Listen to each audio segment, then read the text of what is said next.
అరే విష్ణు, జరిగిపోయిన దాన్ని తలుచుకుంటూ ఇంకెన్నాళ్ళరా ఇలా బాధపడతావు? దీనికి అంతటికీ కారణం నువ్వే కదా. నేనేం చేశాను రా విష్ణు? నువ్వు కాకపోతే ఎవరు? మొదటిసారి కత్తిపట్టేప్పుడు వాడిని నువ్వు ప్రశ్నించి వాడిన తయారయ్యావాడా?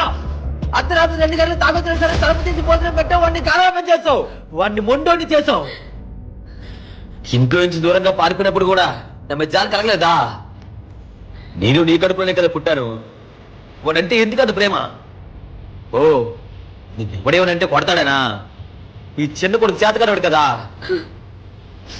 ఏ నీ పెద్ద కొడుకు ఎలా పోయినా సరే నేను బాగా చదువుకుని మిమ్మల్ని మంచిగా చూసుకుందాం అనుకున్నానే. కానీ మీరు నా కోసం ఏం చేశారు?